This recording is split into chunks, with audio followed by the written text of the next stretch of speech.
This is the Neoliberal Around podcast.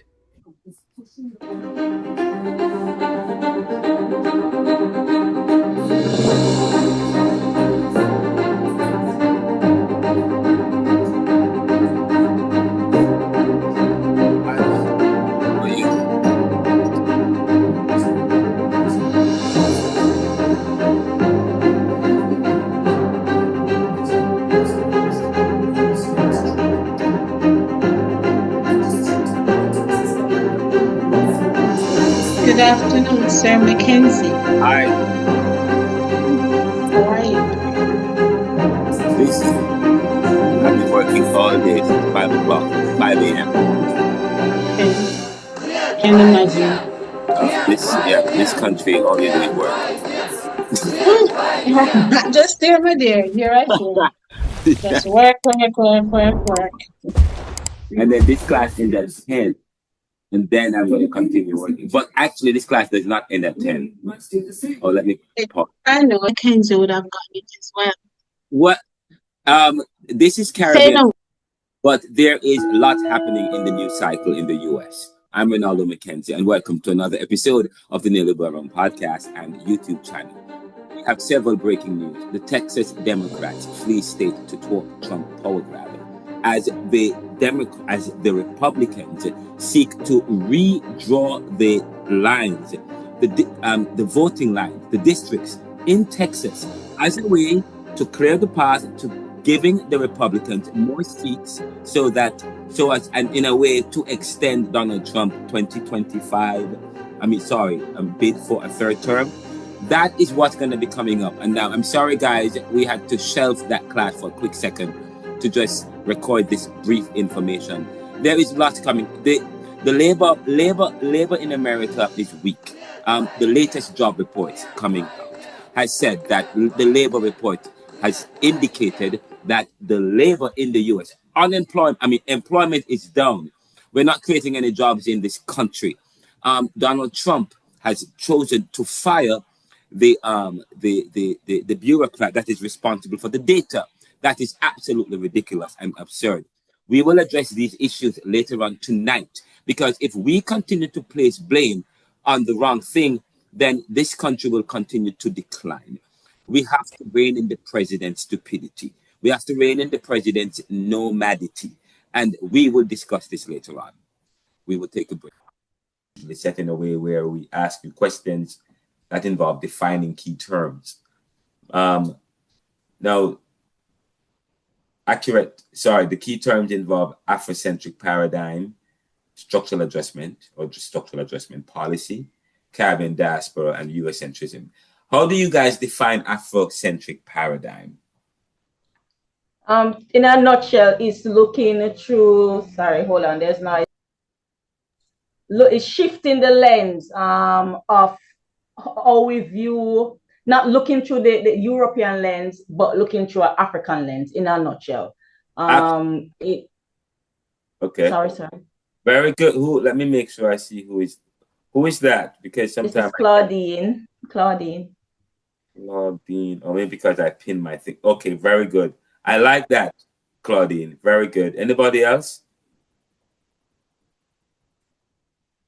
Sorry, you're talking about the first question?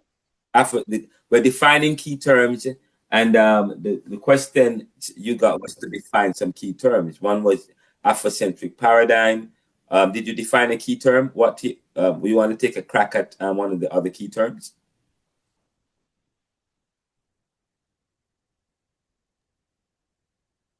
So, sir, it doesn't have anything to do with what they say, the teaching and how we think about the whole Caribbean in general, or what we teach them, how we think. Sorry, can I read? Or its traditions, values, how do we view and interpret history? At least that's my understanding. That's what I... Sorry, can I read what I wrote? Yes, go ahead. So the Afrocentric paradigm, I wrote that it is a framework that seeks to make emphasis on African perspective, root, and culture. It seeks to remove Eurocentric ways and practices that has influenced us as a people. Right. That was my understanding of it when Sir taught us this. Yeah. And that it is a starting point, right? That's where we should start from.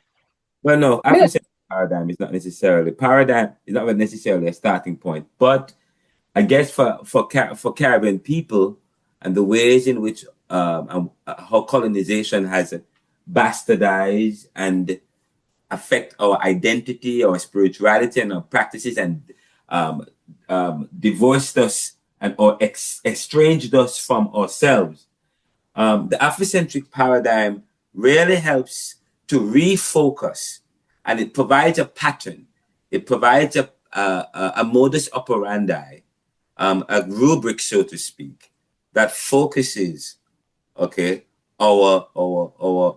that centers the African on Africa, okay, on Africa as the center, as the starting point, yes, from where he speaks, from where he views life and how he lives. Yes, that is, so the Afrocentric paradigm in some senses was started in the 80s.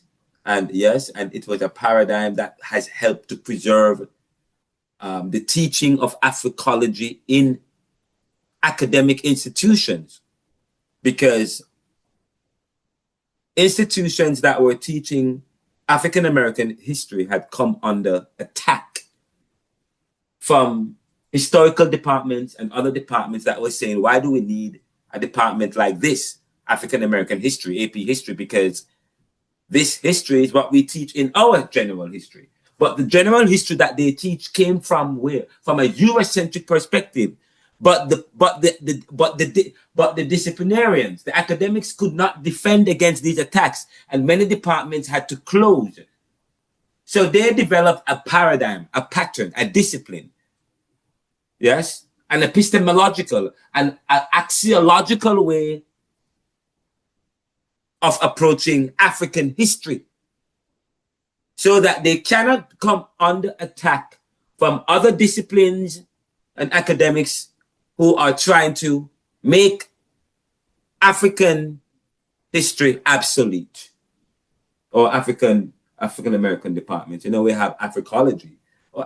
So Afrocentric paradigm is a worldview that centers African history, identity, and culture as a lens. Notice the word lens, as a lens, a framework for interpreting the world. Say, for example, when we look at truth, there are various theories of truth. There's the coherent theory of truth. There is the correspondent theory of truth. And there is the pragmatic theory of truth. The pragmatic theory of truth is really the American theory and philosophical understanding of truth. And Donald Trump himself is a pragmatist. And the way he understands and sees the world from an American way. So when we talk about an Afrocentric paradigm, we're talking about a pattern, a way, an epistemological, as a worldview that centers African history, identity, and culture as a lens for interpreting the world. It challenges Eurocentric interpretations and affirms African contributions to civilization. Again, Afrocentric paradigm is a worldview that centers African history, identity, and culture as a lens for interpreting the world. It challenges Eurocentric interpretations and affirms African contributions to civilization. Okay? Now, let's go to the next one. And by the way, Afrocentric paradigm, more than anything else, it focuses on a position of victory than defeat. Okay. So that's the most important part of Afrocentric paradigm. It focuses us, okay, focuses us on our positions of victory than defeat. So we're not going to start with Christopher Columbus coming to the Caribbean. That is defeatist, we say. Yes? We start with the information that we have, that Africans came to this new world, okay, and established relationships which is still here. When Columbus came to the New World, okay, there were still semblances and evidence of African influence. And some of the people themselves were said to be African of a different form. Yes.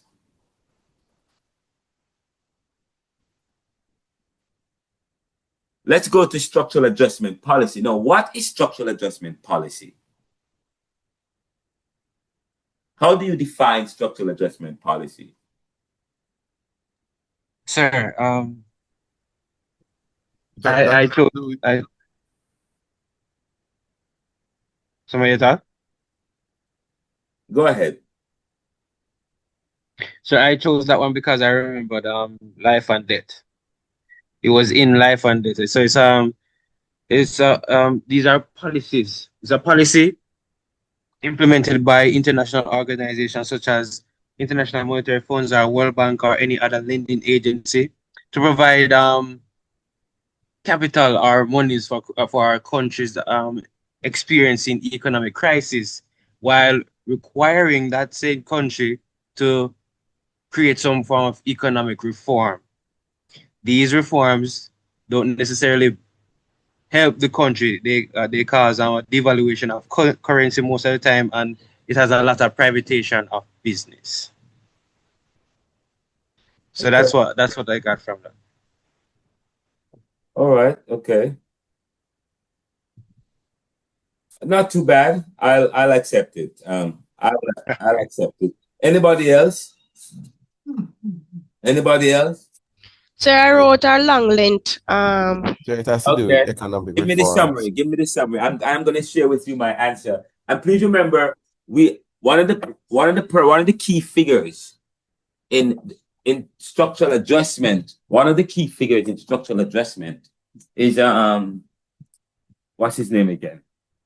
Ramesh Ramsawan. Yeah, Ramesh Ramsawan, who wrote the book Structural Adjustment Policy. Yes. And he provided a definition of structural adjustment in the opening of that book. Yeah, which I would accept too. But go ahead. Anybody else? Let me try, please. So structural adjustment. I have that these are policies that are imposed on developing countries, and that's by international financial institutions to include the IMF and the World Bank. These policies are oftentimes promoted as means of attaining financial stability and to position developing countries for economic growth. This has not always proven to be the case in some situations.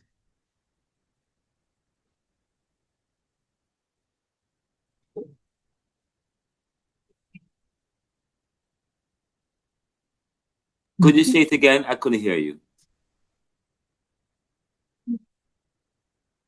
Are you hearing me, sir? Could you say it again, please? Are you hearing me now? I put the caption on. You're a little bit low, but could you repeat what you have said? Right. Structural adjustment policies.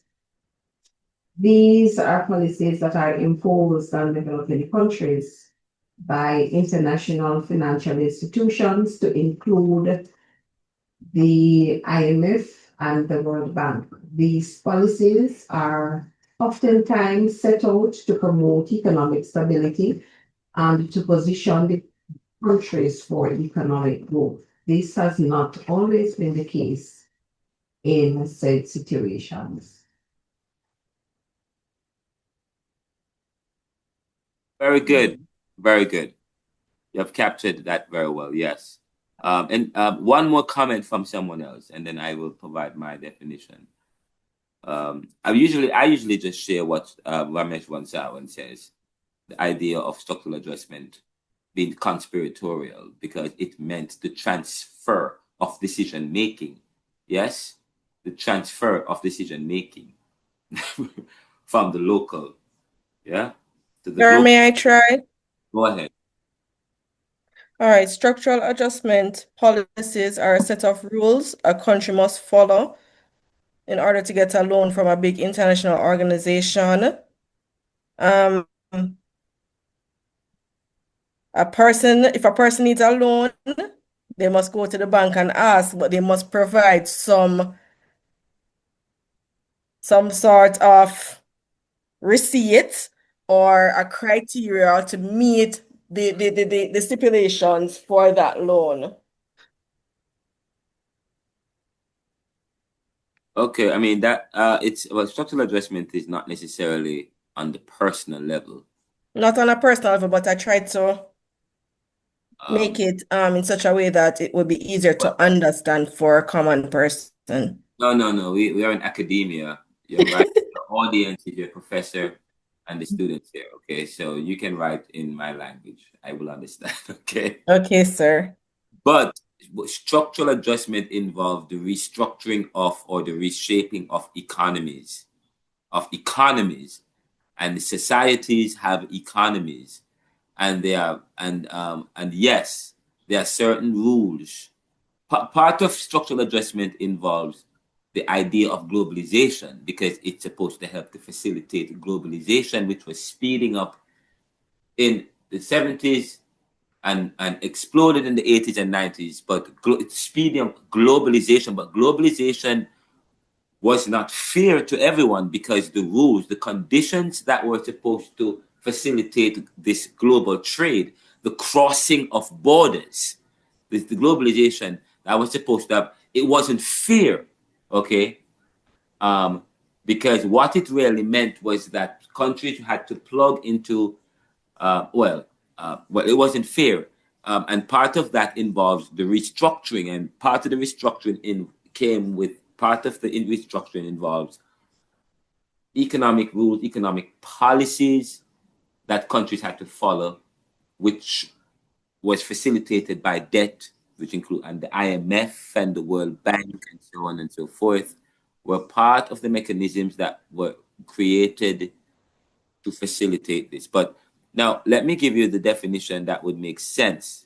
So it's easier for you to understand. A structural adjustment policy, notice the word policy, are economic reforms imposed by the IMF or World Bank on developing countries, requiring cuts in public spending. If you read the book, I said this in the book, Neoliberalism.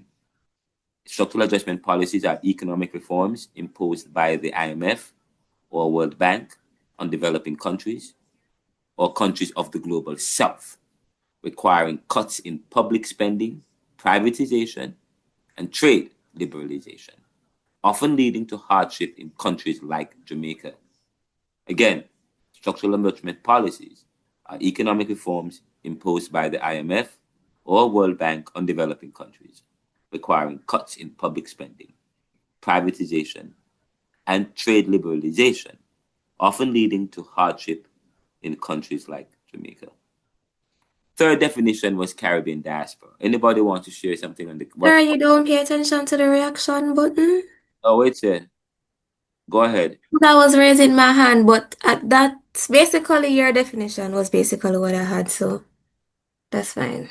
Oh, you know what? I saw the hand raised, but I thought I had pressed the button accidentally and it's raising, because how it looks on my screen, I see everybody on my screen and then I see your hand over. Oh, okay.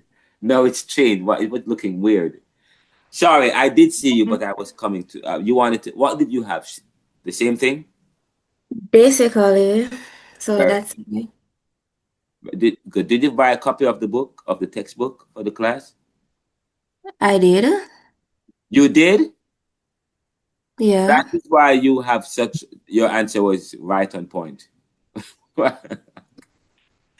Because if you read the book, you know I talk a lot about the IMF and the World Bank, yes? And globalization.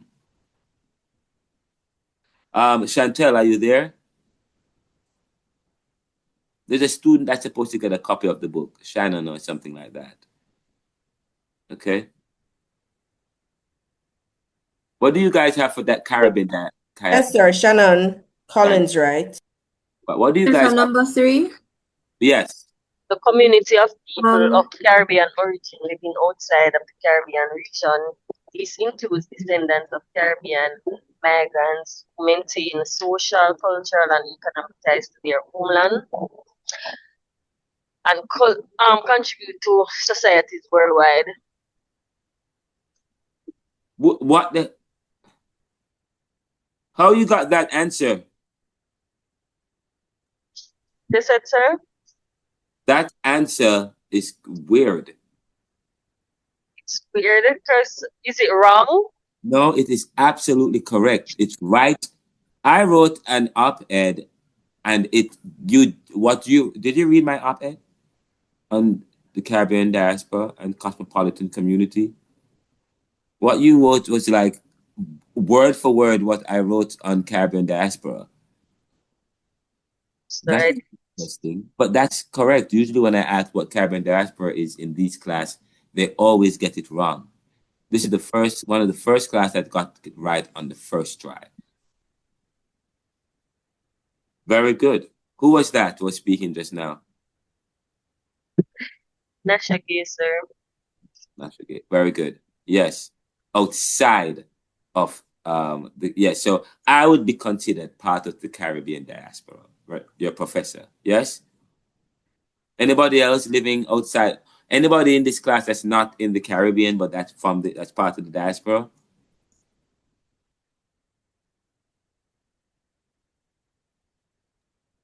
Sir, in and out. Anybody in Florida here? I was, but I'm back in Jamaica now. Oh, how was Florida? Hot and slow. Oh my God. I'm telling you, you think I'm going to go to, I won't even say anything. I was actually in Port Charlotte, where, there's mainly white old persons living there. And then I went to Orlando and then back to Jamaica. I mean, if you want to have if you want a vacation. Not really, sir. Oh, you just It wasn't vacation at all. I don't have to go to Sandals. I'm telling you, I am not vacationing in the US on a beach in the US. I'd never do that. Never. Okay, I'm telling you that. I am going to the Caribbean. Anyways, but the Caribbean diaspora is Caribbean people and their descendants living outside of the region, maintaining strong cultural, social, and economic ties. Definitely that. If you write that, that's correct. Don't spend too much time on these questions. Just remember that. Eurocentrism, what's that?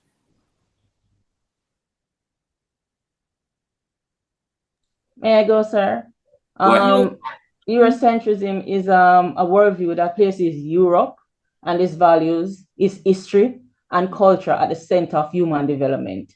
Them try to capture everybody's land, and it's like they want us to be Europeans without having the skin or being treated equal as Europeans. It is often marginalized non-European perspectives and portrays European civilization as superior to all other civilization. Yes, correct. Yes, perfect. And anybody else? Anybody else has anything different? No, it's pretty similar what I have. Very good. So Eurocentrism says it is the only way of seeing the world. Yes, it's the only way, right? Say, for example, if I were to ask you, what aspect of Eurocentrism exists today within our or your experience as a Caribbean person, post-colonial? So the way how we dress, jacket and tie, tall sleeve shirts in the sun, language, religion, or music as well. We don't listen to. We demonize gospel, reggae gospel. We more listen to a European type of gospel. So those are the few things that are still in our. Start the education system as well. Mm-hmm. Well, and of course the education is part of religion, yes, these are institutions, and the political and legal structures. Yeah. And if we got independence, but you notice the institutions still may exist today. As a governor general. institutions don't change, right? Yes? No, sir, they They don't don't. change. They're still Institutions using the remain. same So laws and so-called guidelines. colonial knowledge is still being taught in a certain way. And whether through the schools, and the schools are dominated by a religious order that in itself has a kind of doctrine that we are here talking about. Eurocentrism. Yeah, that says this is the only way, no other way. If you don't follow this way, you're not doing it right. That's Eurocentric. As against Afrocentric. Afrocentrism doesn't say it is the only way, it will say it is a way of seeing the world. That's what contrasts Afrocentrism from Eurocentrism. Yes? Eurocentrism says that would say that it is the only way, or it would say if it is not created, if it's not signed and sealed by a particular person, it is not signed at all. If it's not created in Europe, or if it doesn't have, or if they didn't get independence through European influence, then they didn't get independence at all. There's no way Haiti could have gotten independence from Dessalines. The founder of the revolution had to be to Saint Olivier because he was trained in the French ways, in the French military. Dessalines was dumb. So repeat again. You said that Eurocentric says that it is the only way, while Afrocentric says it is a way of seeing. It is a way. Okay. Okay.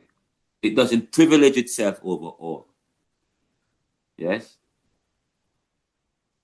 Now, so Eurocentrism again is a worldview that prioritizes European history, culture, and value, and not just European history. Yeah, European history, or white history. White history, culture, and values as superior or universal, often marginalizing African and Caribbean communities. Yeah. Sir, so could I add to the Afrocentric that it seeks to reclaim that which was lost after the colonization? So it's reclaiming of history. What? Sorry? I was saying as it concerns the Afrocentric, could I also add to it that it seeks to reclaim that which was lost during or after colonization? So they are reclaiming their history. I mean, the tradition of that's what the whole idea of the Pan-African movement and Africologists trying to do, to reclaim. But in terms of Afrocentrism, the idea of it, talk about it as against Eurocentrism, we said one sees it. We're going to look at that later on.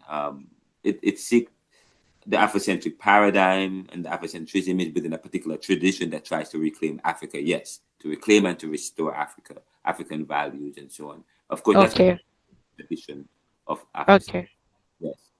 In terms of section B, sir, just tell me before you move on. Natasha's asking me to tell you that she got bumped off and she's trying to rejoin. Okay. All right. No problem. Yes. Thank you. Let's go to section B. Short answers, 8 marks. Total 4 marks each. Marking breakdown. Now, first one we talk about is life. We ask you the questions of life and death. Anybody want to comment on some of these questions in section B? According to Stephanie Black, life and death, what impact did IMF and World Bank policies have on Jamaica? Anybody want to comment on that? So I can try. Go ahead. And see if what I had makes sense. Hold on, let me scroll back up. All right, so I have that. According to Stephanie Black's documentary on life and death, the international monetary fraud and the World Bank policies had a significant negative impact on Jamaica's economy and society.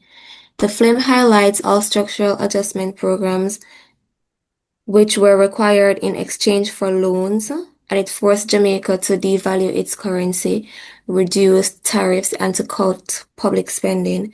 These conditions, dictated by external financial institutions, limited the country's economic sovereignty. As a result of trade liberation, Jamaica's and local industries such as banana farming and dairy production struggled to compete with cheaper imports from countries like the United States, and this led to the collapse of many local businesses. It increased unemployment and the greater poverty among Jamaicans. The documentary also emphasizes that while these policies were intended to stimulate growth, they instead created a cycle of debt and dependency, which much of the borrowed money was going back to repaying the interest on existing loans rather than developing the country. That's what I had. Okay. That was okay. Yeah, that the film is about. Wait. Yeah. Anybody else? Sir, I have these consequences include increased poverty, unemployment, and social inequality. As local industries struggle to compete with import goods, small farmers and local businesses suffered, leading to economic dependency and foreign cooperations and the loss of sovereignty. Overall, these policies often prioritize debt repayment, and it completely disregard social welfare, and it exacerbating economic hardship.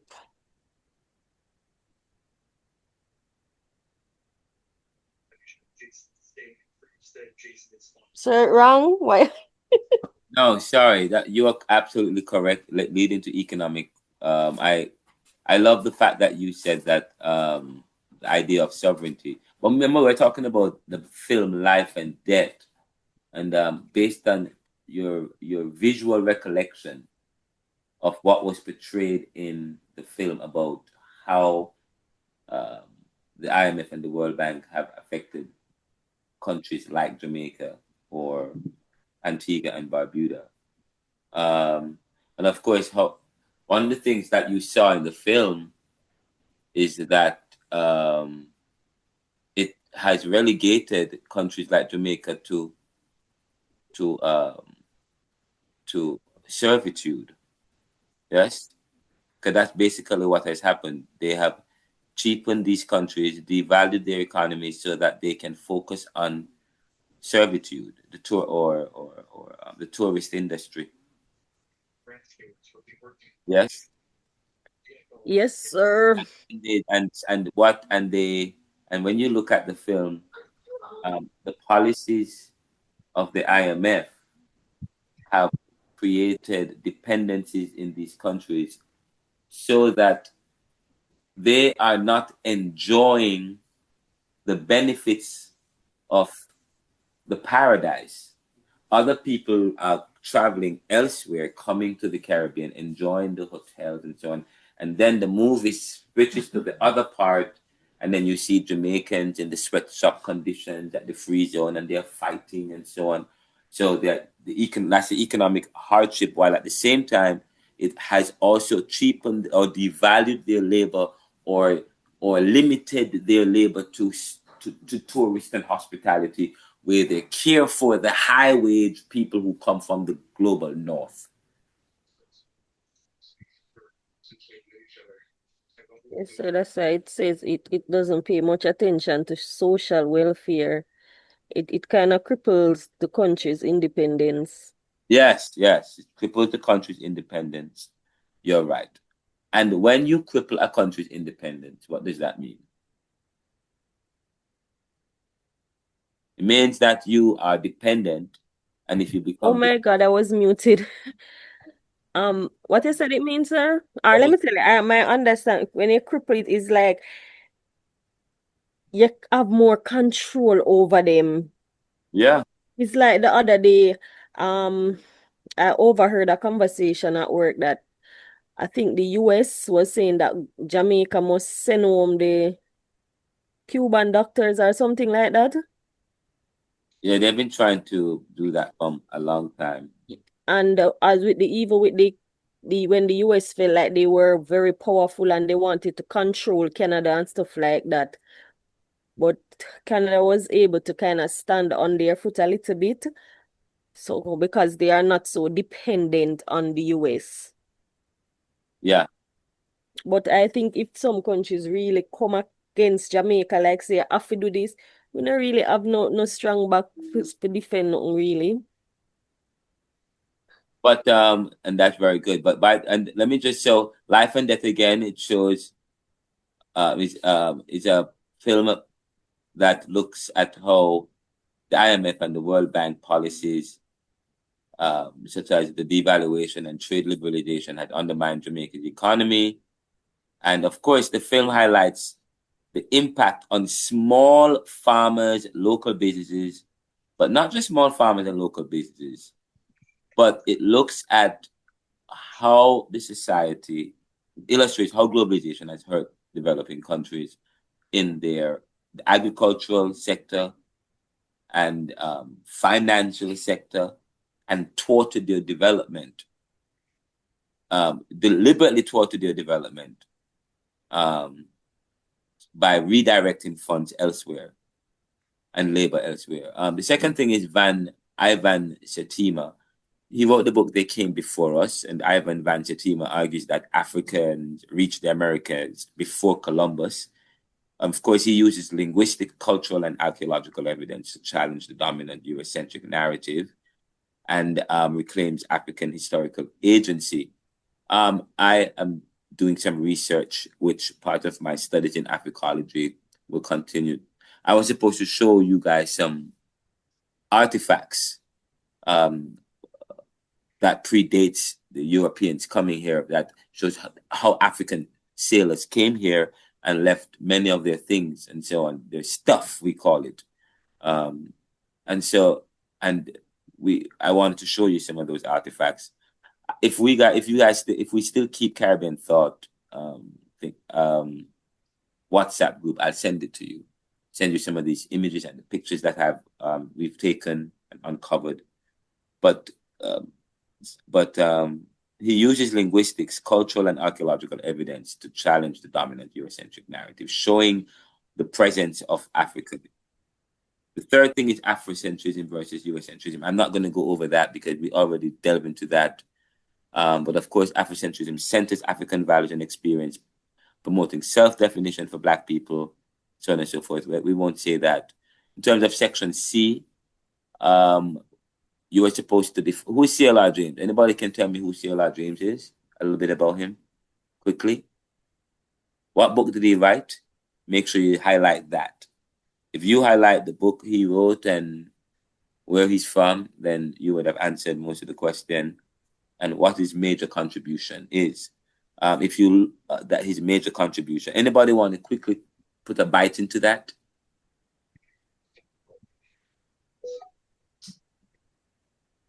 They came before Columbus.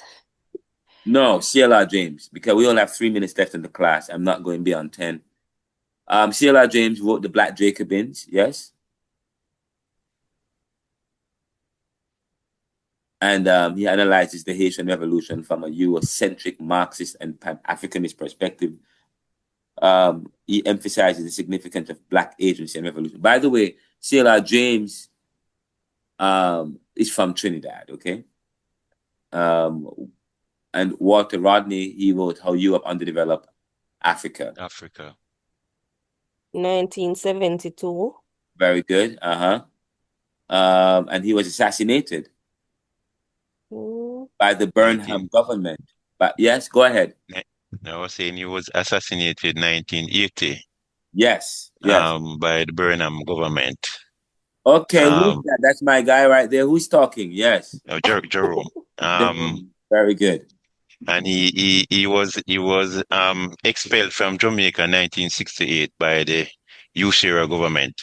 By JLP. Mm-hmm. And his work encouraged Caribbean scholars to critically analyze their history and advocate for social justice and economic independence. Okay, I'm telling you, you guys are ready for the exam. And just remember, it's an open book exam. Frantz Fanon Tell me a bit about him. He's from Martinique. Black Skin, White Mask. That's one of his book. And the Wretched of the Earth. I hope I'm remembering correct. That's also one of his work. Right. He speaks on. All right, let me just read what I have. Sorry. He's best known for Black Skin, White Mask, and The Wretched of the Earth. Frank Fanon explored the psychological effects of colonialism, particularly how racism and colonialism damage the identity and psyche of the colonialized. He argues that the decolonization requires a violent split from colonial systems. Very good. What word does he use when he talked about this violent split? This French word.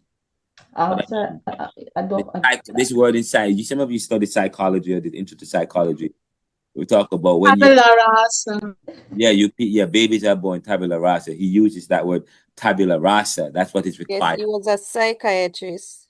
Yes. Plants. Okay, we must. He said that the Caribbean must start a new history of man, like tabula rasa, like a newborn babies. Yes. He says that he defines colonization as the depersonalization of depersonalization of the human, the stripping away of the human of our humanity. And he died in the 1960. All right. From I think he had cancer or something of the sort. All right, Homi Baba. Location of culture, 1994. His concept helped analyze how Caribbean identities are shaped through cultural mixing, negotiation, and resistance to colonial narratives. And what the famous what does Homi Baba mean by the location of culture in her book, The Location of Culture? What is she driving at? What is he driving at? And of course, he was trained in England. But of course, Homi Baba is from India. But he's a post-colonial figure from the subaltern with close connections to Trinidad and Tobago.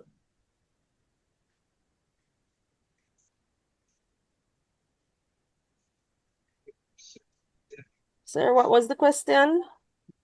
When you talk about the location of culture, he's important to Caribbean thought. Because when we talk about the location of culture, what is he driving at? The location. I'm going to take a guess. I'm not sure. Is it that he's saying that culture doesn't really have a location? Interesting. Like one location? Yes, because he talked about the cosmopolitan. Because the cosmopolitan is almost like the diasporan figure that is beyond his location, beyond his locale. So who must he be? He's a cosmopolitan now, but yet still is he or she welcome in his locale? But more than that, he talks about the center and the periphery, the center versus the periphery. What is mainstream as against what is not mainstream. That which is African is not mainstream. That which is Caribbean, the colonial subject is not mainstream. Okay? Even their cultures is written and their identity is written for them. Their literature, their narratives, Caribbean books, their character, heroes, they're never in the mainstream. Okay? And so Homi Baba talks about that in The Location of Culture. The fact that he promotes characters like V.S. Naipaul that highlights unassuming characters and figures that you would not usually see. Okay, and makes mockery of the post-industrial edifices where they were once celebrated as beautiful edifices. He tears that down and says they're not that beautiful, and promotes books and characters in the Caribbean that hones in on that, like V.S. Naipaul. Okay. But you can look at the lecture that I talk about, Homi Baba. Finally, there's so much more. There is the illusion of freedom. In neoliberalism, Mackenzie argues that post-independent countries in the Caribbean appear free but are still trapped by global institutions like the IMF and powerful states in the global north. These forces restrict true sovereignty. Do not give the dog in that. Throw it away. When the illusion, if you read the preface of neoliberalism, there you find the illusion of freedom. Yes, that preface right there, the first writing of the book Neoliberalism, the preface, the first page. Well, okay. Sir, it's when we hear of the Caribbean, we think of beautiful islands of paradise. That is ironic. And a paradise that's enjoyed by all. Yet it represents challenge, yes, and strategy, opportunity. I argue that, and that's what I argue in post-independent countries. I argue about a facade of freedom, a facade of independence. We appear to be free, but we are still trapped by global institutions like the IMF and powerful states in the global north, the multinational companies, the transnational companies. These international forces restrict true sovereignty. And so this is where the illusion lies in having an independence and leaders while decisions are shaped externally, where we have where our economics is one that is defined by dependent capitalism. Okay. on the wipe off the counter. And of course, there's a bonus question about what is Obeah. We're gonna end here. What is Obeah, guys? Sir, Obeah is an Afro-Caribbean spiritual practice which involves various rituals, charms, potions, and these are used for healing, protection, and other purposes. Somebody else was going to say something. Go ahead. May I go, Shannon? Yeah. Go ahead. All right, so I had Obeah is an Afrocentric. Obeah is a term for a set of African-derived spiritual and healing practices which were done predominantly in former British colonies in the Caribbean. It is a complex system of beliefs that lacks a single centralized doctrine, but generally involves the use of spiritual rituals, herbal knowledge, and the manipulation of spiritual forces to achieve a desired outcome, which has to do with calling upon the powers and knowledge of the ancestors. Practices associated with Obeah can range from invoking or calling upon or being possessed by the spirits of the ancestors for healing, protection, guidance, or providing justice, which in some cases may even cause harm. The term itself is believed to have roots in African language, such as the Akan or Igbo, or was a crucial part of the spiritual lives of enslaved people from Africa. Obeah was historically criminalized in the Caribbean, primarily as a tool of colonial control and repression. The reason for this colonialization are multifaceted and deeply connected to the power dynamics of slavery and colonialism. Colonial authorities, particularly in Jamaica, came to see Obeah as a powerful force in organizing and inspiring slave revolts. Obeah practitioners, often called Obeah men or Obeah women, played a crucial role as spiritual leaders in uprisings like Taki's revolt in Jamaica in 1760. They administered oaths of secrecy and provided spiritual protection for the rebels, fostering a sense of collective power and invincibility.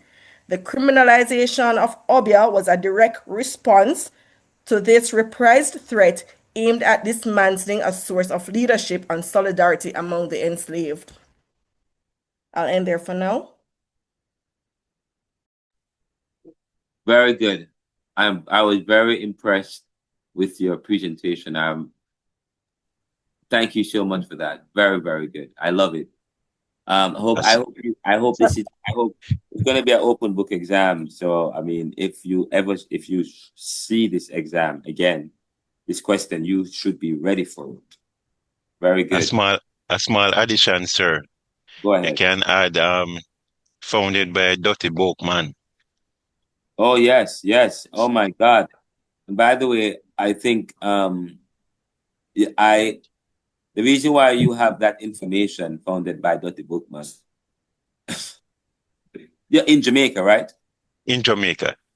Yes, yes. I think he also helped to influence voodoo in Haiti.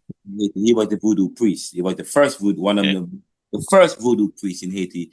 So I think, in a sense, the Obeah that we practice in Jamaica, I think it's the same voodoo that occurs in Haiti, because Dottie Boukman was instrumental in starting Obeah in Jamaica, and he was instrumental in starting voodoo in Haiti. Okay. By the way, I like that none of you said Obeah is evil in your definition. By the way, usually in some of in previous classes, I asked, you might see something about Obeah in the exam, and the students, if the students put anything that it is evil and dark magic and so on, I usually give them half mark for that question.